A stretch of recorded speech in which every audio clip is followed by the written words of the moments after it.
super excited to be here. Stumpy's Hatchet House, Coon Rapids, opened its doors Thursday night to friends and family. Each person must go through a brief training session. Throwing coaches will instruct you on safe throwing techniques. Owners Todd and Abby Haven of Anoka are excited to have their entertainment venue in Riverdale. Stumpy here offers primarily axe throwing. We have 13 total pits. We have a whole private back room for corporate events and things of that nature. We also have 3 ping pong tables that you can rent out. We do have a lot of yard games and party games and stuff like that. Stumpy's serves wine, beer, and seltzer, along with a food menu. Although you are allowed to bring in your own food, playtime runs for 1 or 2 hours. You must be 15 years or older and accompanied by an adult. Stumpy's is located at 12760 Riverdale Boulevard and open to the public. For full details and more information, check them out on the web at stumpyshh.com/Coon Rapids MN.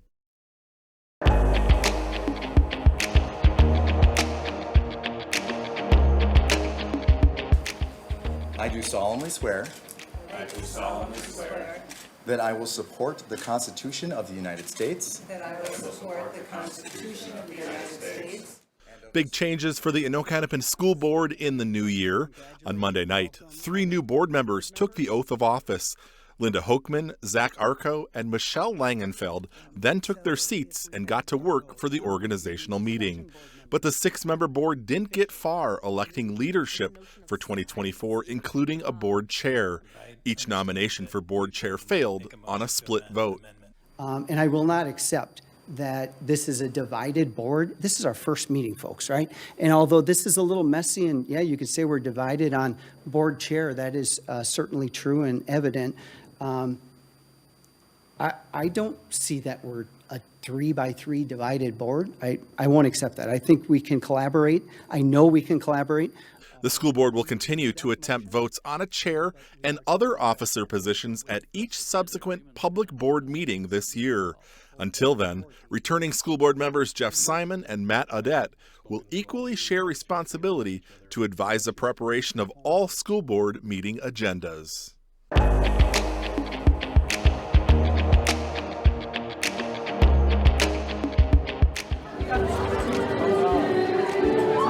An impromptu graduation ceremony on Tuesday morning brought cheers from Paladin students who lined the halls for graduating senior Trey Moore. This was his moment in front of the Paladin Wall of Fame. We try to individualize every graduation and every student feel that they get their moment of fame. Paladin Career and Technical High School is a public charter school which moved into Coon Rapids 2 years ago under the direction of school principal Brandon Waite. A number of our kids go on to 4-year universities, but maybe even a higher number go on to trade or community schools. Paladin's model of education puts relationships first, where students feel connected. The great thing about Paladin is that it gives us a lot of freedom to learn the way we want to learn and earn our credit the way that we want to learn it. And with that freedom comes great responsibility for each student to work on something meaningful. We're just giving him a little med check. This is the 9th year Paladin has run the animal sanctuary. One of our sanctuary mottos has been who rescues who. Paladin offers a number of internships students can take for those who are interested. We have students who are doing welding and auto tech and construction. They just love it. It gets them out of the building. Paladin student Solomon O'Connor got an internship with the landscape company Tree Trust and builds homes for Habitat for Humanity. Tree Trust has been a lot of fun, and they definitely are helping me open up doors for my future outside of Paladin. For those who want an alternate experience to a regular high school, Paladin challenges its students to join fellow alumni up on the Wall of Fame. We celebrate success, and success builds on success.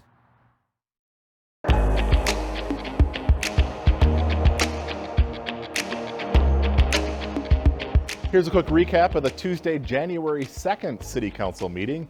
The first meeting of the year always serves as an organizational meeting, and 2024 is no different. On Tuesday night, the City Council designated Time Saver Offsite Secretarial Incorporated as Council Secretary for 2024.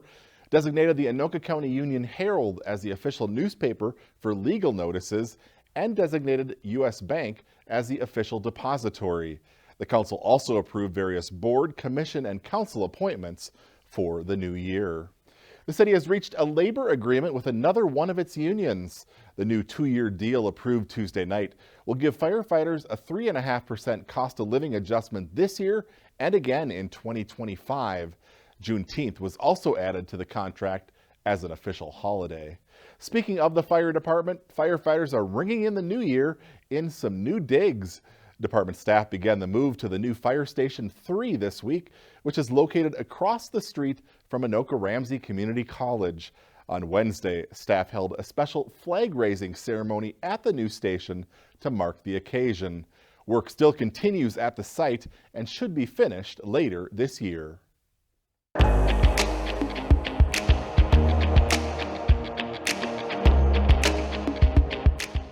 Any potential beekeepers in the city are likely doing preparations this spring in order to be ready for a warm beekeeping season.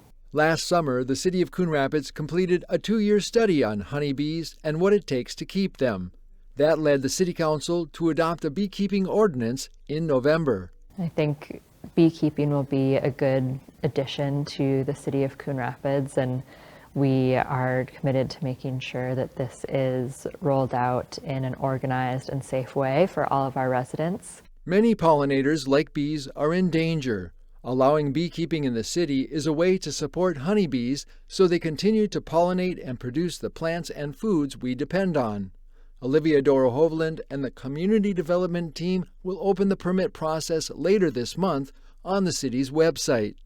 All that anyone who's interested has to do is apply for a permit through the city and go through the inspection process and get the approval from us.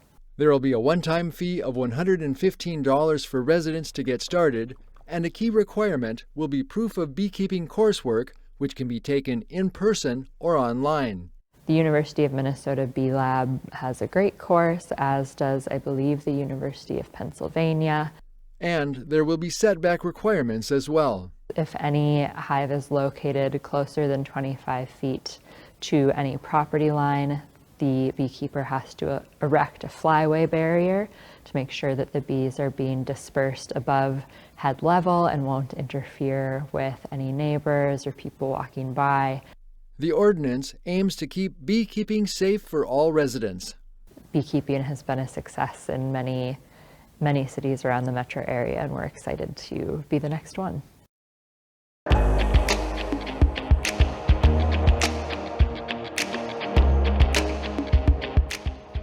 Here's a quick recap of the Tuesday, December 19th City Council meeting. Plans are already underway for the 2024 street reconstruction program.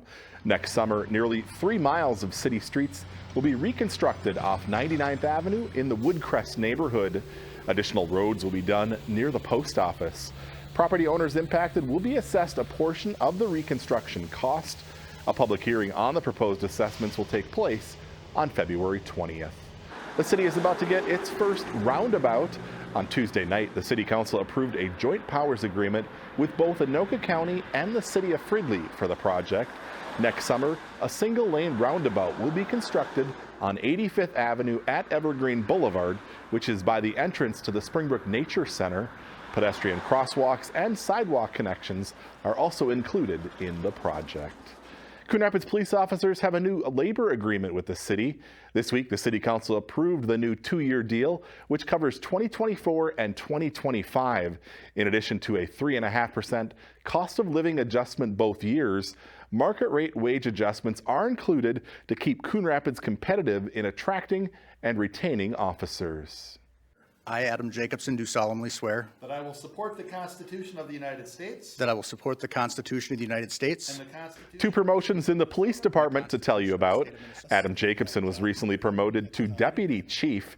He became a Coon Rapids police officer in 2005 and has served in various roles.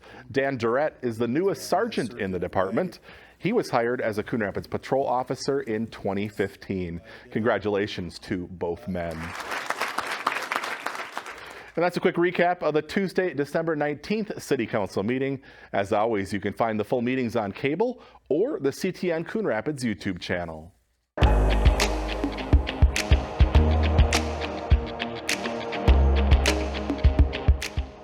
It's maple and sapelli. The wood-turning artistry of 84-year-old Coon Rapids resident Bill Peterson was displayed this fall at the Coon Rapids Civic Center. The octogenarian has been turning out a number of wood projects like this urn for the past 30 years. That's about 10 inches high, so you're only holding on 1/4 of an inch on the bottom, so it's hanging out there in the lathe, and it's spinning about 1,500 RPMs, so you hope it hangs in there. Peterson had worked as a toolmaker on metal lathes for 44 years. Now I'm all done with metal slivers, I just got wood slivers.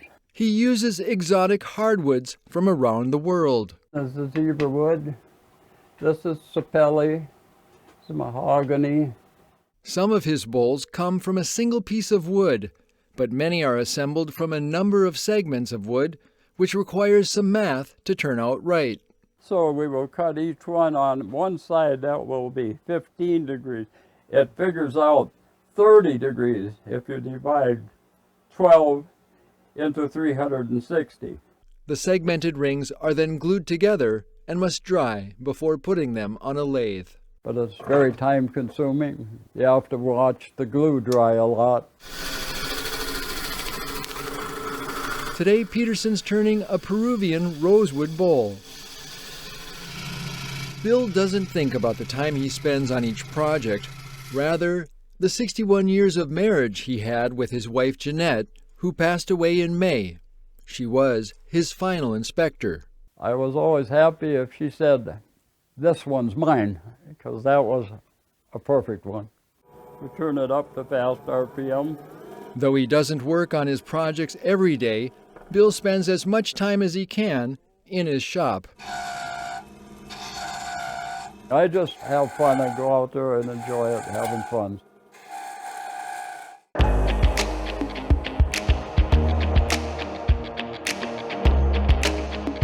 There's been some changes over the course of the last year, which has compelled some adjustments to the previous designs. Coon Rapids residents turned out at an open house this week for the Highway 610 and East River Road Full Access Interchange project.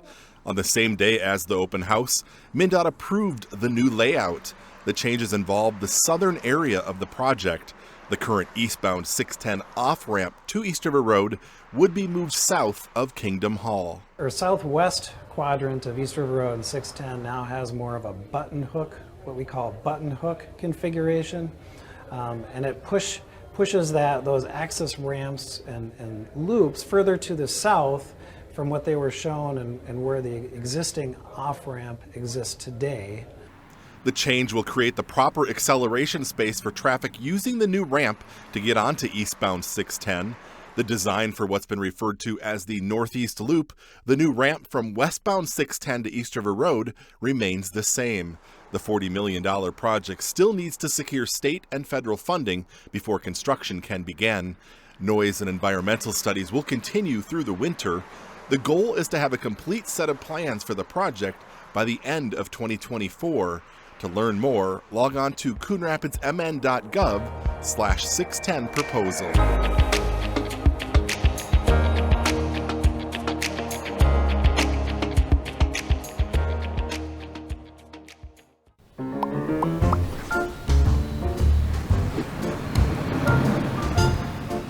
Did you know it's illegal to dump furniture, garbage, and other debris along roads and in public areas of the city? Also, don't blow grass clippings or snow into the street. It's against the law. Please help our plows keep the roads clear. For more information on this and other city codes, log on to coonrapidsmn.gov.